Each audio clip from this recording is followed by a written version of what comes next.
Improvised Intelligence is sponsored by the amazing people over at Chop Chili. If you've been a long time listener to the podcast, you know that this is my favorite brand of chili here in New Mexico. Pretty much put it on every meal that I can. They've got red chili, green chili. My personal favorite is this blend of the red and the green. I think this stuff is phenomenal. They also have frozen bags of green chili that you can order directly from their website at chopchilico.com. You can also find them in stores around the state of New Mexico at Sprouts, Albertsons, Farmers Country Market, John Brooks, Keller's Farm Store, Lowe's Market. And you can also find them in Albuquerque, Santa Fe, Hobbs, Gallup, Tucumcari, and for all my friends in Texas, they are in El Paso. Again, chopchilico.com. Go get yourself some amazing chili. Now back to the podcast.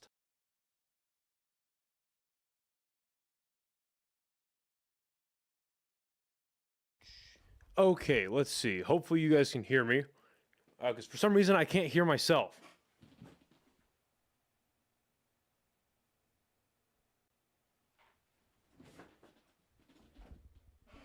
I cannot hear myself for some reason, and we're having some technical issues. Can you guys hear me?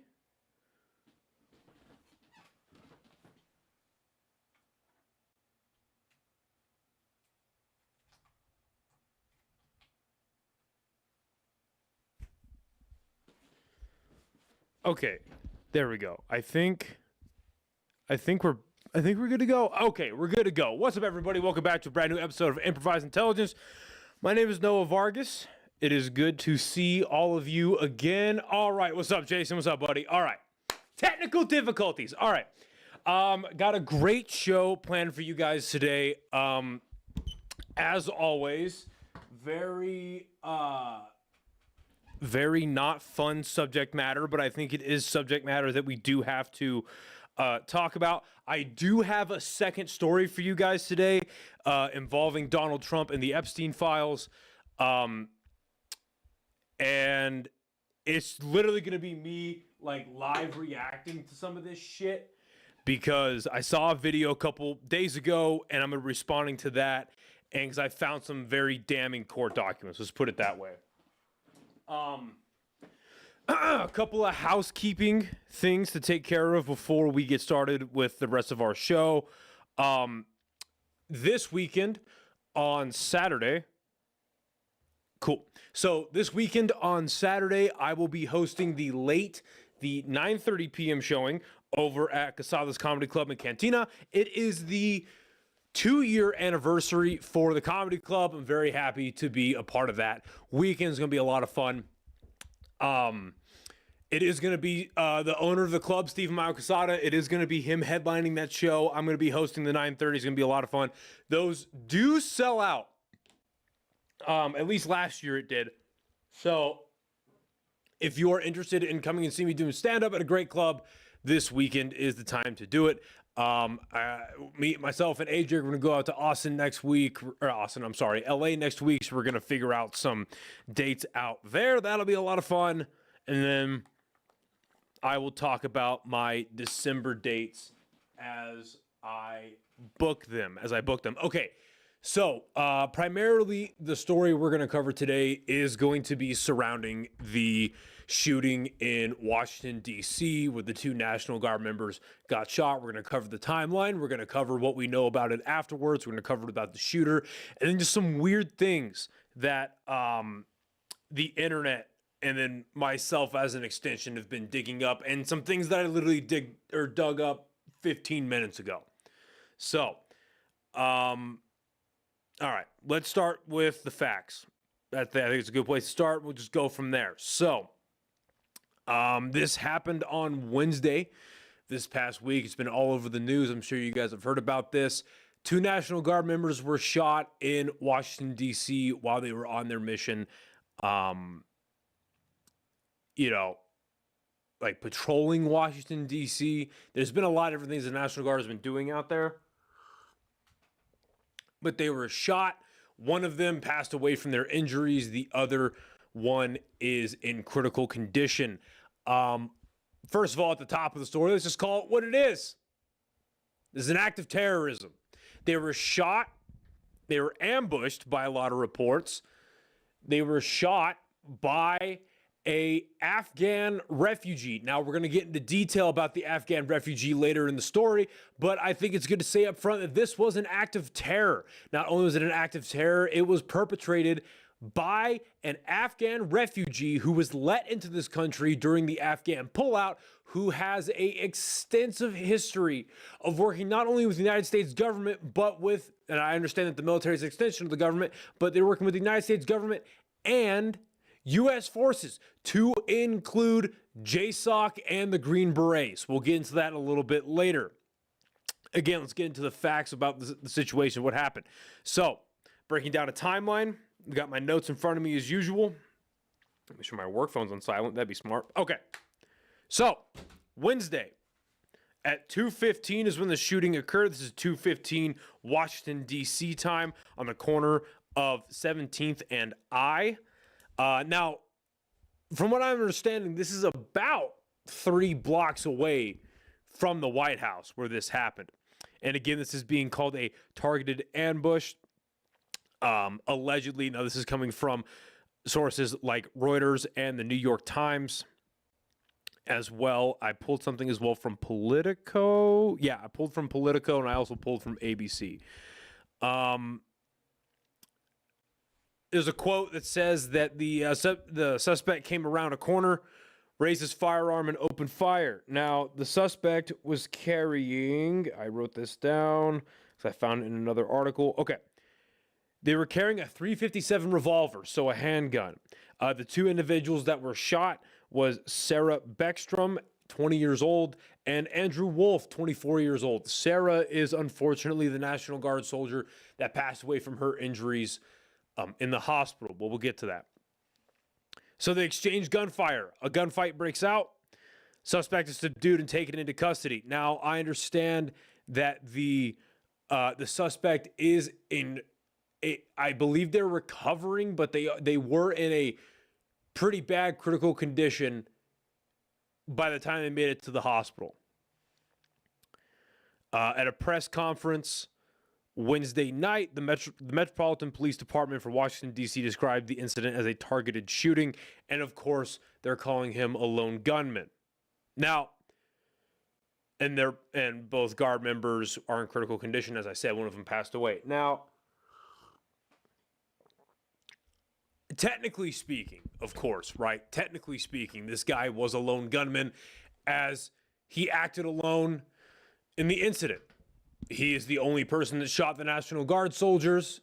He was there alone. That's what we're led to believe right now. There's not a lot of evidence, or there's not a lot of eyewitness testimony right now that's coming out and saying that there was any kind of spotters assisting the gunman. And what I mean by that is there was nobody driving around the scene that we know of at this moment. As the recording of this episode, there's no one driving around the scene that we know of. There was no one in a building calling out the shooters. As of right now, we are led to believe that this man probably saw the 2 National Guard soldiers themselves, found the right corner to turn around, and then opened fire. Now, I don't know. I'm not going to pretend like I understand what the actual mission specifications that the National Guard were under at DC at the moment. I'm not going to pretend to understand what their specific job was when it's pertained to these 2 specific National Guard soldiers. If I had to guess, I'd imagine that they were sent as a buddy team to do a patrol around the block on their own. I don't know. There's a lot of guesswork here. Obviously, we don't know a ton of details.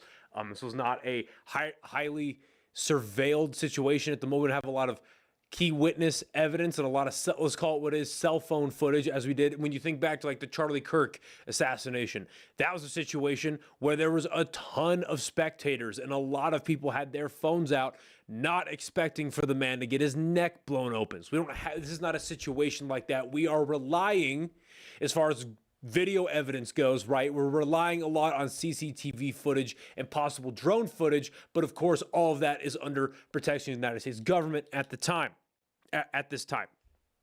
So, moving into Thursday, Beckstrom has been pronounced dead from her injuries. Wolf is still in very critical condition. And then yesterday is when we understand who the suspect is. He identifies a 29-year-old Afghan national named Ramanullah Lakanwal. Right now, he's being charged with first-degree murder and multiple firearms and assault counts. Now, this is one thing I kind of want to touch on too. This is being treated as a federal investigation, and understandably so. There's not a misnomer, but I guess maybe a misconception about the role of the National Guard domestically. So, whenever the National Guard is on a drill weekend, let's say, right? They're just going to the armory and they're reporting as ordered under their under drill orders, right? They're under orders from their specific state that they're under. Now, when the National Guard goes and does annual training, right, they get put under active duty orders. Now, depending on where they go for their training, it could get turned into Title 10 orders, which means it's federal orders, meaning they are now activated and they're considered under the federal government. Excuse me. And then the same thing when you go on a deployment under the National Guard, right? You now become under federal active duty orders, much alike what the active duty serves under. And that is why the federal government, why the FBI is getting into this investigation. Now, I'm seeing a lot of headlines that are saying that these people were recently sworn in a day or two before this incident happened. While yes, that is technically correct, just to clear up that verbiage a little bit, it is my understanding from reading a lot of these articles and trying to find out what the scope of this mission was in Washington, D.C., the National Guard soldiers were deputized under the local police department or under maybe a federal police department. I couldn't find specifics, but yes, they were sworn in, but they weren't like, there are a lot of these headlines that were leading people to believe like they just got into the military and on their second day they were shot. That's not the case. It seems like they were very new to the mission. They were very new to their job specifications and performing that mission in the National Guard in Washington, D.C.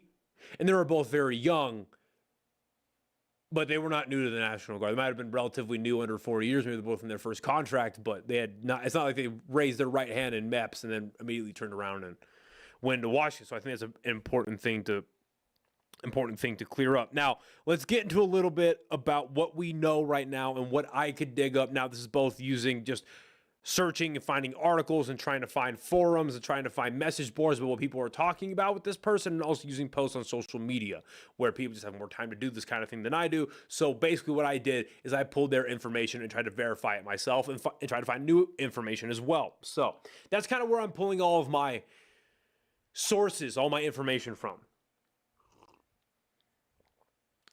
So we're going to get into specifically about the shooter, and then we're going to get some context around the shooter as well. So,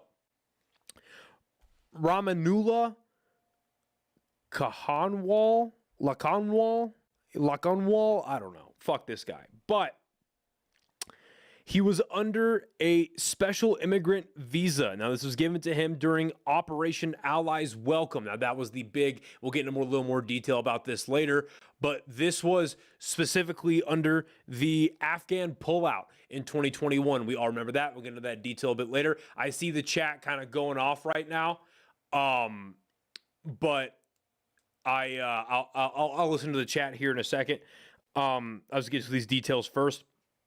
Operation Allies Welcome. Now, while he was in the Afghan army and while he was, I guess context is important right now. So what you guys need to understand, if you don't already know this already, is during our lengthy stay, let's put it that way, during our lengthy stay in the Middle East,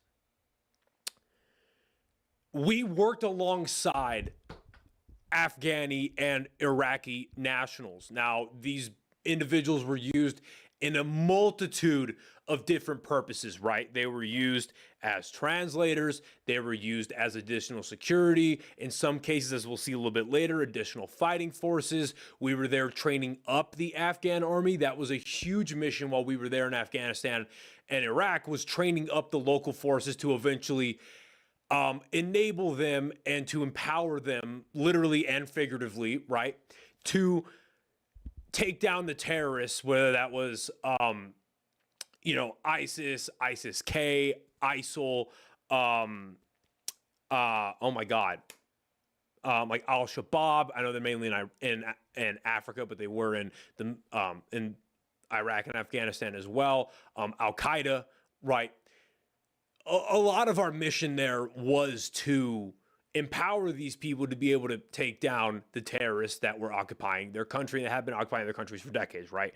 Now, they operated alongside us in a lot of different capacities. That's what I'm trying to articulate here. So during his time in the Afghan army, he was conventional Afghan army for what I could find, and then he also worked in a CIA-backed sect of the Afghan army where he fought alongside and trained alongside the Green Berets. And he was also, I had this written down, I'm sorry, the unit he was in, I'm skipping down a little bit, the unit he was in was called, what I could find was Unit 01, trained by the Special Forces. This is a CIA-backed ground breach operation where he also was trained alongside JSOC. Now, this type of unit, they conducted a lot of night raids, high-value target missions, counter ISIL-K missions in Kabul, Kandahar, and Wardak. Now, Kandahar especially is a specific one to bring up. Like, Kabul was pretty nasty and pretty nuts as well, a very ugly area in the region to fight in. But Kandahar especially. Now, the Kandahar Valley, I'll pull this up really quick, or the Kandahar province, is the founding center of the Taliban, right? It's a very ugly, ugly place to fight in. There's a really good documentary if you guys want to read it. It's called, I want to say it's called Restrepo. I want to make sure I'm talking about the right place here, because I'm pretty sure this took place in Kandahar. Oh, I'm sorry. I'm wrong. That was the Korangal Valley. My bad. But still, very good documentary to watch. It's about the 173rd Airborne Regiment that went into the Korangal Valley and just went through hell while they were there. So my bad, wrong place. But still, Kandahar, the founding place of the Taliban. So that is where this guy was trained and where he fought alongside our forces. Now, the Afghan pullout, if we want to go all the way back 4 years ago to 4.5 years ago almost now, if you go back to 2021 when the Afghan pullout happened, this is where the very tragic and ugly bombing of Abbey Gate took place, where the 13 Marines died, and we left, hundreds of millions of dollars worth of equipment in Afghanistan that the Taliban then took and rode up and down the streets in, right?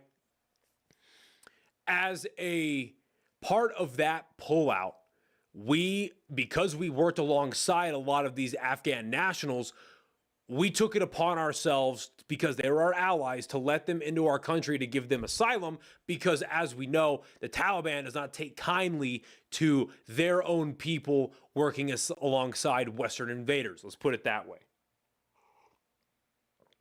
So we let in something to the tune of, I wrote it down here, of like 73,000, maybe more than that. I know I wrote it down.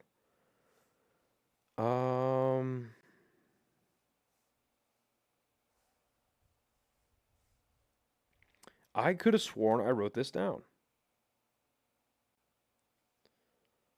Oh, well, I thought I wrote it down somewhere. Maybe I just can't read my own fucking handwriting. That is a real possibility. Oh, there it is. There it is. Ha, ha, ha, ha. Okay, 76,000 refugees came in. Now, this is under the Biden administration. So I already went over that. Okay, and then, so we had to let all these people in because of the situation that was going on in Afghanistan. Because if these people were left behind, and a lot of them were left behind alongside Americans, they were going to get killed by the Taliban, which a lot of the Afghan nationals did. Now, we don't know or have any word about if any Americans were killed under the Taliban. Unfortunately, it is safe to assume that they were. That's just the ugly reality of this. Now, at the same time, under the Biden administration, in its total, right, in the total administration, we have about 20 million illegal immigrants from around the world that came into our country that were not tracked. Now, I am personally, I'm a big fan of the Sean Ryan Show. It's a very good podcast. And he had somebody on there. I'm gonna play this clip, a little bit of it, and I'm gonna get to the chat here in a second, I promise. But Sarah Adams. Now, Sarah Adams is a well-versed individual in this. Let's see, in this specific area. She worked for the CIA, worked for the U.S. government. Mainly, she was a CIA targeter. But she went on the Sean Ryan Show about a year ago, and this is what she had to say, basically about sleeper cells coming into the country. Let's listen to a little bit of this. I just want to clarify. You are 100% certain that there are 1,000 plus Al-Qaeda trained fighters within the United States borders? Well, Al-Qaeda says they trained and deployed 1,000 for this attack. First off, I think there's more than 1,000 Al-Qaeda members in the United States. But for the Homeland attack, that number is based on what Al-Qaeda is saying, so they could exaggerate it. However, they did have about 1,400 in the Hamas attack, so the number is not off from what they did in the first round of attacks. Is there any indication of what kind of attacks these are going to be? Actually, before we get into that, how old is this information? I mean, it's ongoing. So the training's already done, right? So all the training info is now old because they trained all the Homeland attackers, if that makes sense. So like next week, you're not going to get info of a Homeland attacker probably at a terrorist camp because it's already done. So all this has been in the last year. So it's been over a year. It's been a year. Because this was a continuation, so they planned October 7th first, and then they rolled into planning this after. Are we next, or is Europe next? I think the embassy attacks are next, in my opinion. What are they waiting for the embassies? I don't think they're waiting. I think it took time to train them. They've now approved them, and they've now moved into the operational stage. What about the U.S.? So the U.S., from what we've seen, I told you about the camps, right? That there's the advanced urban warfare. So we think it's going to look like October 7th, but it's actually based on, and October 7th was probably also based on it, it's based on the Mumbai attacks that occurred 15 years ago in Delhi, India. And we believe this for multiple reasons. What happened there? Before we dig into that. Yeah, we talked about this, I think it was my first episode. It was basically a terrorist group, Lashkar-e-Taiba. They did a number, it's called swarming attacks. They did a number of attacks into Delhi, at a hotel, the Taj Mahal, I believe it was called, at like basically the train station, etc. The interesting thing about it, and this is why they're going to employ it now, is those terrorists were given kind of like latitude. One, they could change the location they were attacking, and they could change the modus operandi they were using. So for example, when they went in the train station, it was supposed to be a bombing. When they got in there, they said, wow, we can't last longer, okay? So this is the part that's going to be different, right? So Al-Qaeda always wants to innovate when it does its next attackers. Do you know what this is? I mean, you'll know when I explain it. If you fought in like, I don't know, Ramadi, Fallujah, Okay, but so you get the point, right? So there are about 1,000 trained Al-Qaeda fighters in America right now, according to this lady, and I'm inclined to believe her. Actually, let's look at the chat really quick. Let's do that. I can't read that. My eyesight fucking sucks. Whoopsie. Okay, let's check out the chat really quick. Okay, so okay. Yes, that's a good point. I don't know who this Lauren person is, but yes, that's a very good point. That I have written down here. So he came during the Afghan pullout in 2021 and had to reapply for asylum while he was under the special immigrant visa. He reapplies for it in 2024 when that asylum runs out, and that asylum was granted in 2025. That is a very good point, and we'll get back to that here in a second. You get swarmed by Capitol Police. Yep. Okay. Yeah, that's a good point. Thank you for bringing that up. That's what I was trying to say. Should deploy the National Guard to every single city so they can stand around and pick up litter. And yeah, we saw a lot of those pictures where they're just doing fucking litter, like horrible details, pretty much. Okay, so now let's get into Trump's response. Now, Trump responds to this attack, and he calls it a terror attack. I agree with that. This is an act of terror. And then he decides to say that he is going to stop.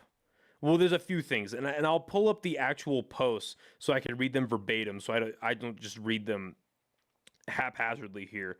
So let's see here. Okay, so this is from the United States Citizenship and Immigration Services. This is 3 days ago. Effective immediately, processing of all immigration requests relating to Afghan nationals is stopping indefinitely, pending further review of security and vetting protocols. The protection and safety of our homeland and of the American people remains our singular focus and mission. That was 3 days ago. Now, Trump puts out on Thanksgiving. This is a very long post, but I think it's important to read all of this. So he puts out a very happy Thanksgiving salutation to all our great American citizens and patriots who have been so nice in allowing our country to be divided, disrupted, carved up, murdered, beaten, mugged, and laughed at, all along with certain other foolish countries throughout the world for being, quote, politically correct and just plain stupid when it comes to immigration. The official United States foreign population stands at 53 million people, census in parentheses, most of which are on welfare from failed nations or from prisons, mental institutions, gangs, or cartels. They and their children are supported through massive payments from patriotic American citizens. I don't know why it's all in capitals, who, because of their beautiful hearts, do not want to openly complain or cause trouble in any way, shape, or form. They put up with what has happened to our country, but it's eating them alive to do so. A migrant earning $30,000 with a green card will get roughly $50,000 in yearly benefits for their family. The real migrant population is much higher. This refugee burden is the leading cause of social dysfunction in America, something that did not exist after World War II, and in parentheses, failed schools, high crime, urban decay, overcrowded hospitals, housing shortages, and large deficits, etc.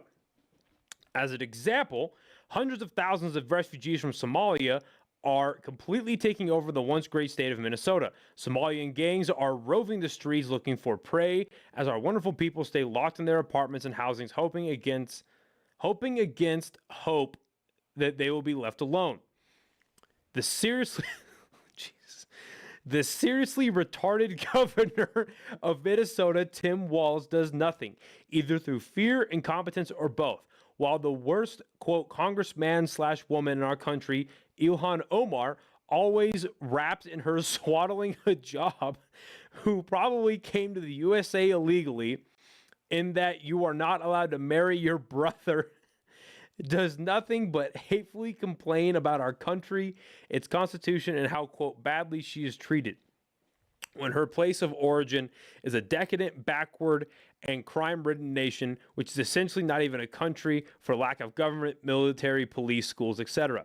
Even as we have progressed technologically, immigration policy has eroded those gains and living conditions for many. I will permanently pause migration from all third world countries to allow the U.S. system to fully recover, terminate all of the millions of Biden illegal admissions, including those signed by Sleepy Joe's auto pen, and remove anyone who is not a net asset to the United States or is incapable of loving our country. End all federal benefits and subsidies for non-citizens of our country, denaturalize migrants who undermine domestic tranquility, and deport any foreign national who is a public charge, security risk, or non-compatible with Western civilization. These goals will be pursued with the aim of achieving a major reduction in illegal and disruptive populations, including those admitted through an unauthorized and illegal auto pen approval process. Only reverse migration can fully cure the situation. Other than that, happy Thanksgiving to all, except those who hate, steal, murder, and destroy everything America stands for. You won't be here for long. Okay, so that's a lot. Jesus Christ. Okay. So, aside from the incessant rambling in that statement, look, it is important to acknowledge that the Biden administration, when it comes to most things, but especially with illegal immigration and just immigration policies in general, the Biden administration scored an F. Like, they completely fucked up all of that. And, well, first of all, when it comes to this specific attack, the fact that it happened to 2 National Guard soldiers, and the fact that it happened blocks away from the White House. Because we all have this idea, I think, that the White House is this heavily guarded, well-secured area, and that blocks around it are secure, and you can't get anywhere with anything, blah, blah, blah, blah.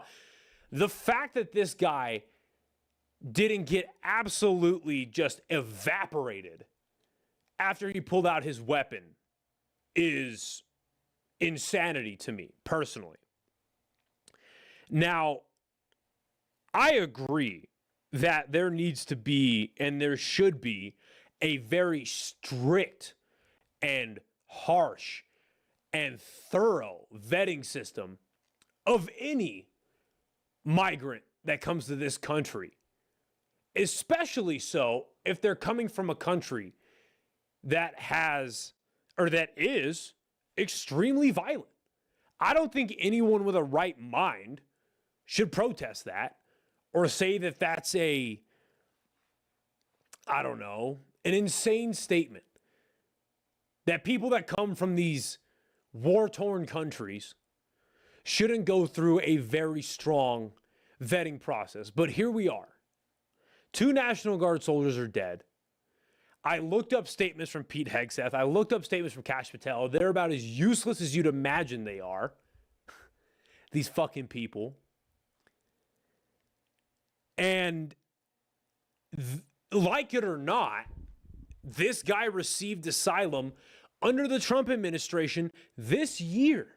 So obviously they weren't great at vetting their own people if we're going strictly under the assumption that this was, again, a lone gunman that just went kooky, that just went crazy and decided to kill 2 members of our military. But obviously anybody with a working brain that's been paying attention for longer than a year, if that, knows that that probably isn't the case. We already have evidence here that this guy was working and has been trained and has been under deep contact with the CIA. Does the CIA have a long-standing history of, let's just say, messing with people's minds, turning people against their own intuition, creating sleeper cells, creating homegrown terrorists? Does the CIA have a history of doing that? Well, of course they do. Operation Midnight Climax, MK Ultra, those are the easy ones to go to, and that's really all the evidence you need, in my opinion. So sure, it's good to stop the migration, the immigration now from this country. But what caused this, right? What led to this? And why? Let's just assume that this was a government op. That this was let's just call it what it could possibly be, a false flag. Let's say that this is a false flag. Why would the government allow this to happen? Why would the government want this to happen? Well, if we think back all the way to September, not that far back, if we think back to September of this year, Trump himself was pushing and signaling that he wanted to take back Bagram Bagram Air Base. Now, what is Bagram Air Base? Is the major air base that we had in Afghanistan.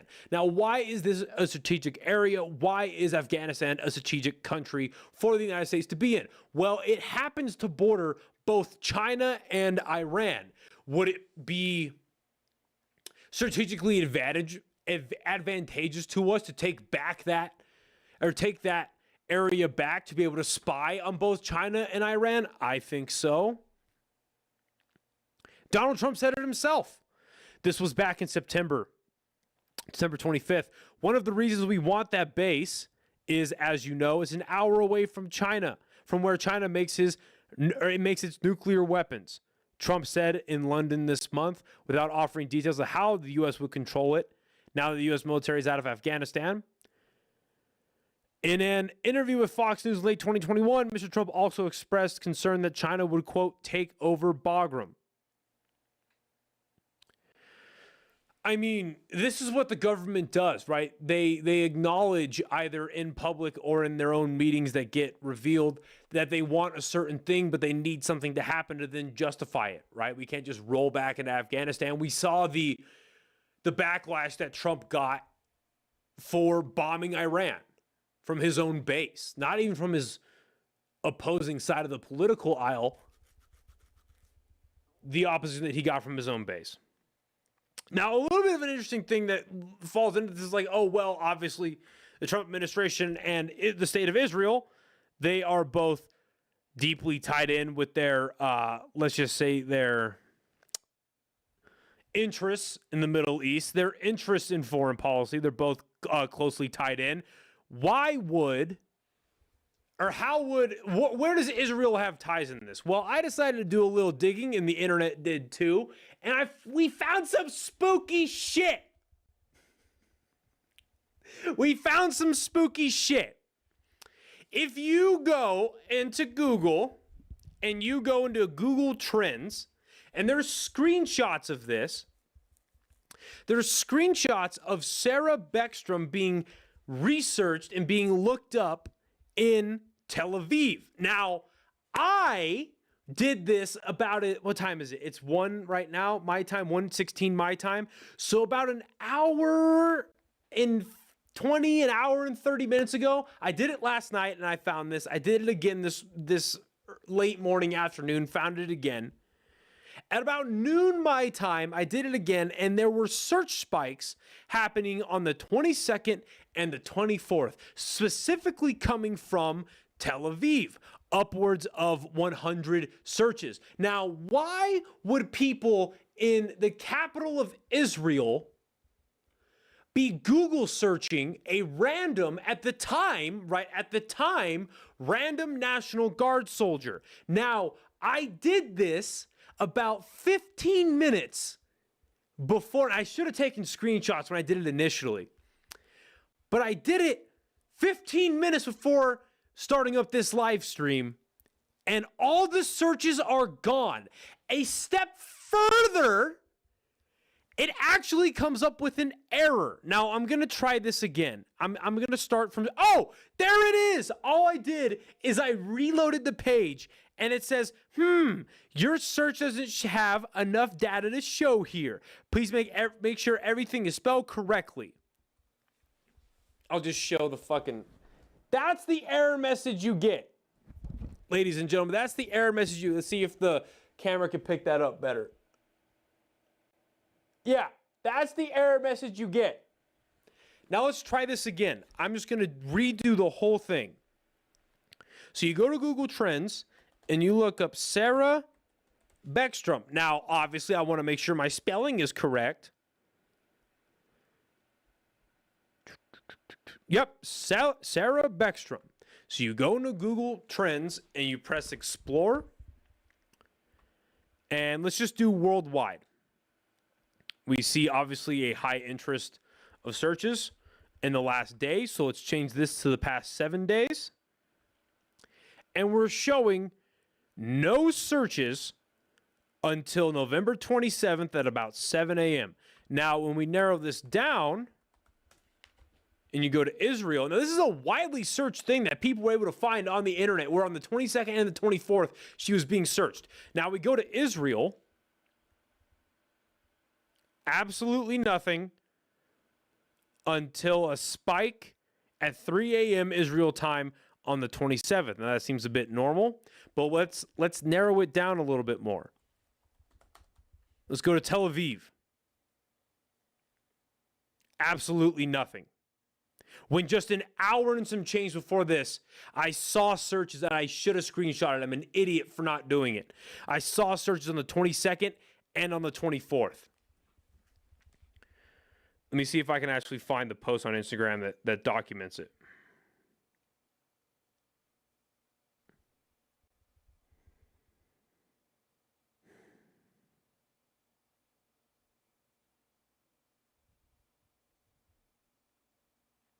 Yep, there it is. On the 22nd and the 23rd. There it is. Okay, so that's what we have for Sarah. Let's just look up Jerusalem district, maybe. Not enough data. Interesting. It'll show 0 searches, by the way. Now, let's go to, actually, what I'm curious, I haven't done this yet. Let's look up Washington, D.C. Because I did that for for the attacker. Oh, look at that. There was a spike on the 23rd. 20 searches at 2 a.m. DC time. Now, she was probably in DC at the time, considering that this attack happened on the 26th. She was probably there 3 days beforehand. Who knows? But let's look at the attacker. So the attacker, Ramanullah Lakanwal, was searched in Israel on the 22nd, or no, I'm sorry, on the 23rd. He had over 100 searches at 5 p.m. on the 23rd in Israel. Why? That's all I'm asking, is why. Now, when we narrow this down and we look at the Tel Aviv district, that's where it's coming from. Why? He's not from Israel. He's from Afghanistan. Were they tracking this guy? Did they know this was going to happen? Or were they planning it? Now let's look into Washington, D.C.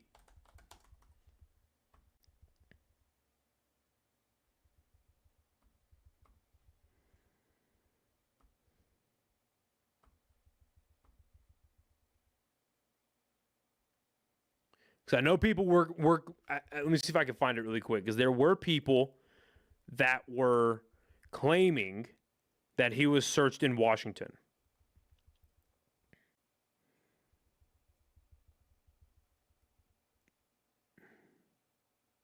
Okay, so he was searched in Washington on November 26th at 2:24 a.m. That is, and so at 2:24 a.m. on November 26th, he was searched in the District of Columbia, Washington, D.C. The attack happened about 12 hours later. Why is this guy getting searched? Like, that's all I'm asking.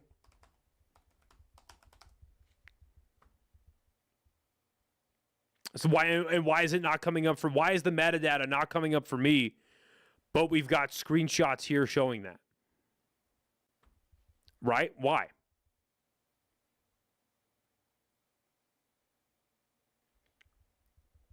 And I haven't looked up Andrew Wolf. We're going to do that now. Oh, look at that. 100 searches on the 24th at 6 p.m. Why? Now, let's just what happens if you just look up Andrew Wolf, Israel? Is there anybody in Israel that might know this person? Or I'm not seeing anything.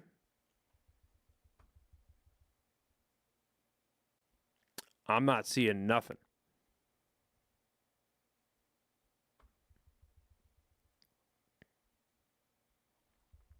Why is this guy getting searched in Israel on November 24th at 6 p.m.? 2 days before the shooting. Right? Why? Just interesting things to ask. So we're going to find out more about what happens in this in the coming weeks, I'm sure. Or maybe we just don't find out. That's also an option. But what do you guys think? I don't know. Scary shit. Okay, so the second story that I want to cover today, this will be a bit quicker, I think, maybe. Who knows? But the second story that I want to cover today is regarding so I saw this video, and I'll play the video for you guys because I want to give this person the proper credit who is posting about this, because I like his page a lot. This is from Alexander Howell. Now, this is regarding court documents between Donald Trump and Jeffrey Epstein. This is back in 2016. I'm trying to find the original post. Give me 2 seconds.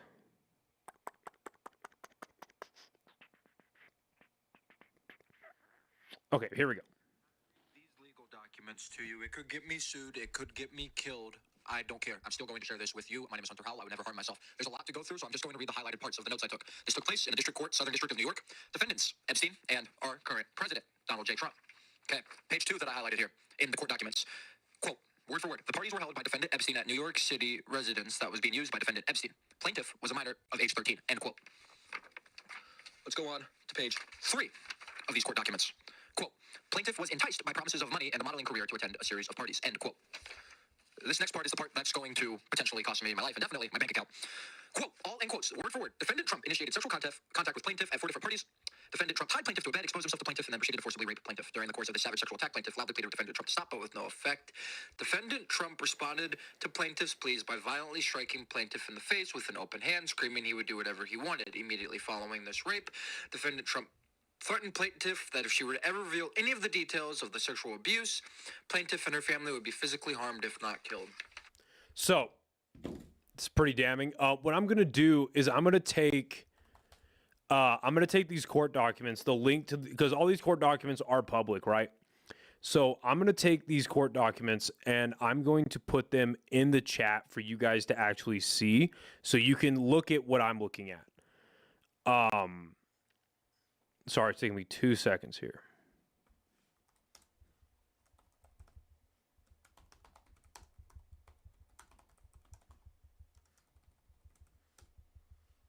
Okay, there you go. So, oh, we got 3 people watching. What's up, everybody? All 3 of you. Good to see you. So when you go to that link that I sent you, there is a lot of date filings of court documents. And when you go to the first one and you press document, and then there should be an option here to, okay, here we go. Yeah, you just read the text off of it. So this is Jane Doe proceeding under a pseudonym, plaintiff versus Donald J. Trump and Jeffrey Epstein. Complaint for, let's just say, sexual assault, sexual misconduct, criminal sexual acts, sexual abuse, forcible touching, assault, battery, intentional or reckless infliction of emotional distress, duress, false imprisonment, and defamation. Defamation. And then, okay. Plaintiff was subject to acts of sexual assault, misconduct, sexual acts, sexual abuse, forcible touching, assault, battery, intentional, reckless, everything that I basically just read. And then it also adds false imprisonment and threats of death or serious bodily injury by the defendants that took place at several parties during the summer months of 1994. The parties were held by defendant Epstein, New York City residence that was being used by defendant Epstein at 9 East 71st Street in Manhattan.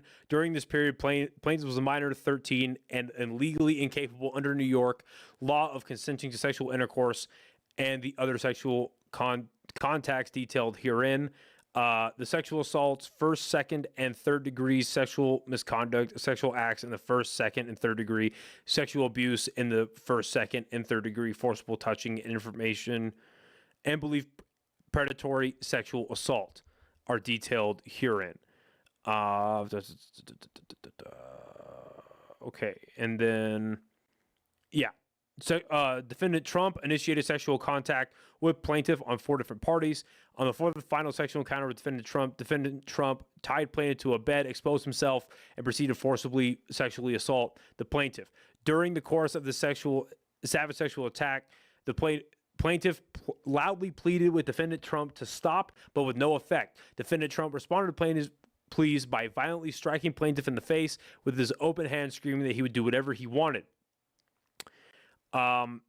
Immediately following this sexual assault, defendant Trump threatened plaintiff that were she ever to reveal any of the details of the sexual physical abuse of her by Trump, plaintiff and her family would be physically harmed, if not killed.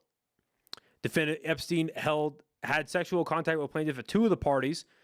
The second sexual encounter with defendant Epstein took place after plaintiff had been sexually assaulted by defendant Trump. Defendant Epstein forced himself upon plaintiff and proceeded to sexually assault her anally and vaginally despite her loud pleas to stop. Defendant Epstein then attempted to strike plaintiff about the head with his closed fist while he angrily screamed at plaintiff that he, defendant Epstein, rather than defendant Trump, should have been the one who took plaintiff's virginity. Before plaintiff finally managed to break away from defendant Epstein, and threats of violence against plaintiff and her family continued, this time from defendant Epstein, who reiterated that plaintiff would not reveal any of the details of his sexual or physical abuse of her. Specifically, plaintiff and her family would be seriously harmed, physically harmed, if not killed. While still under threats of physical harm by coming forward and having no reason to believe that the threats have ever been lifted or ever be lifted, plaintiff, who has suffered from stress, emotional distress, mental pain, and suffering, among other problems, ever since the assaults, was subject to daily painful reminders of the horrific acts of one of the perpetrators, defendant Trump, via mass media coverage of him starting on or about June 16, 2015. Over that short period of time became continuous and unavoidable. As a direct and proximate result of the sexual assaults and that word I can't say on YouTube for some fucking reason, but I can say fuck all I want. Fuckity fuck. Perpetrated by defendants upon her, plaintiffs have suffered stress, most distress, and mental pain and suffering, as well as adverse physical consequences. So, there is a whole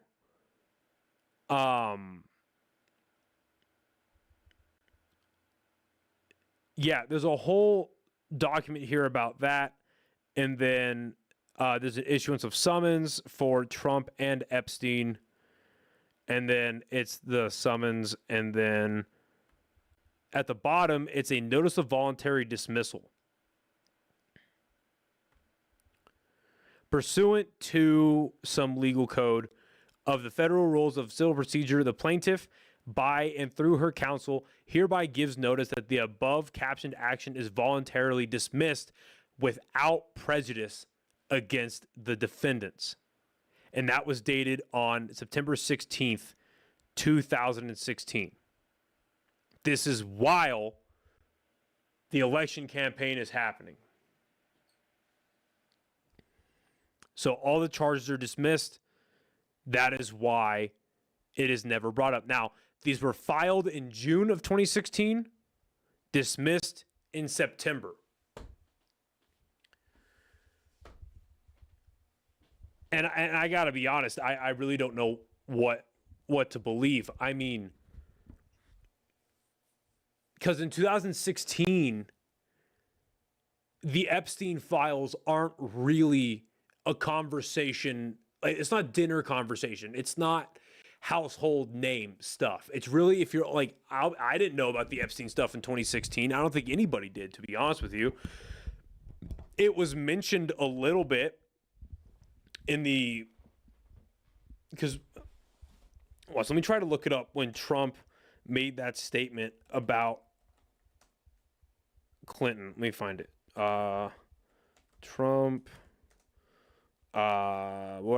Bill Clinton having a hard time with Epstein. Let me find it really quick.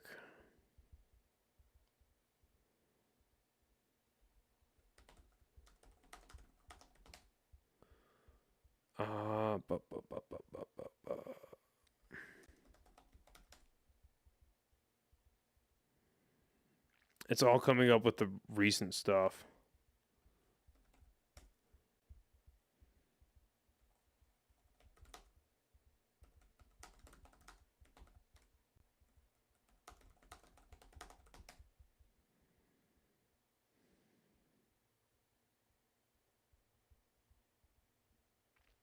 It's in like, because I want to be as right about this as possible, but I can't like.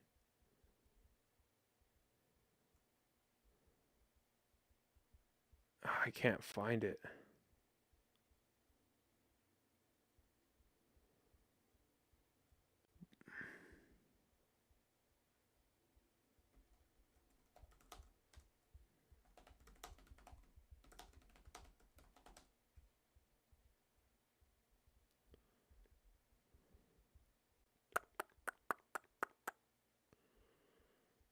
Yeah, I can't find anything. I don't want there to be too much dead air. Yeah, I can't find it. I can't find it. But there's like a moment in like 2016 or something, maybe 2017, where he mentions it.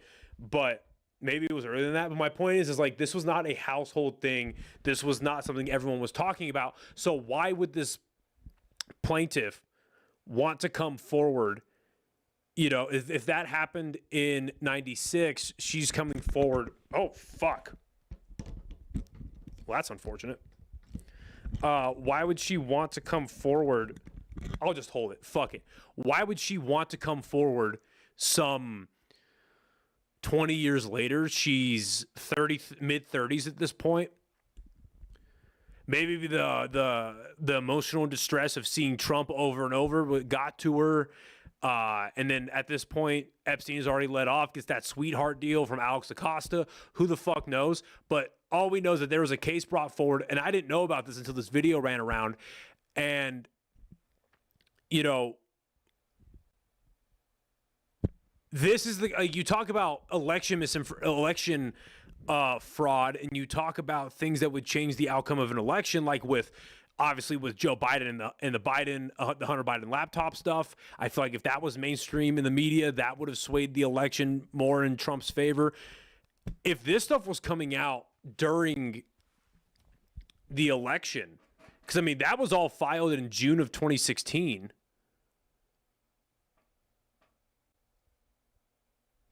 I don't want to fuck up my timeline here. When was Trump first sworn into office?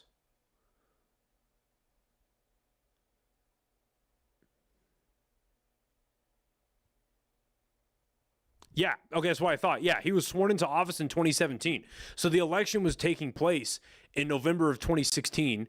This is filed in June. I feel like if this was in mainstream media, this would have turned a lot of people off from Trump. But why wasn't this in the mainstream media? Well, it's obvious that Fox wouldn't run it because they were all pulling for Trump by the end of that year, or by the time that election rolled around. And then, of course, the Democrats aren't going to run on that because they know that they're implicated in the Epstein files as well. So I just thought I'd bring that to you guys' attention. I don't see that being talked about a lot, except for that guy's page. Shout out to Hunter Howell for reporting on that. That's some pretty crazy shit. But again, it was dismissed in September of 2016. Now, I don't know how double jeopardy works with a voluntary dismissal, because we all know that, you know, you can't get tried for the same thing twice if you're already found innocent. But does this come up again? Does this go flying around again? Who knows? But I just think it's worth bringing up. Anyway, that's going to be the show for today. I hope you guys enjoyed it. A bit of a shorter episode this go around. I really did only want to keep this to about an hour. Obviously, condolences to the family of Sarah, that, you know, the National Guard soldier lost her life, and hopes and prayers out to Andrew. Hopefully he pulls through. Hopefully more evidence comes out about this, because this is fucking ugly. Because now Trump is, you know, sending 500 more soldiers into D.C. I'm sure there's arguments to be made that the escalation of force, or even the Guard being there, would escalate things. But this is clearly not a lone wolf, right? We all know this. This is clearly not a lone wolf. This is a guy that's been working with the CIA. And where do we go from here? Who the fuck knows? I'll be paying attention to it. If we need to talk about it again, we'll talk about it again. I really want to get to the Ukraine stuff here soon, but looks like I got to fix this microphone. But seriously, good show today. I hope you guys enjoyed it. If you like the show, if you have any suggestions about things that you should have me look into, investigate, please put it in the comment section below. Please like and subscribe, share it with your friends. It really does help the show, trying to build this up as much as I can. And I promise I will have an episode coming out on Monday. I was going to put out an episode this past Monday, but it was Thanksgiving week, and I figure we'll hold off and we'll put it out next week. Thank you again for listening and watching, and we will see you guys on Monday with a new episode, and on Saturday for the live episode. Again, next Saturday,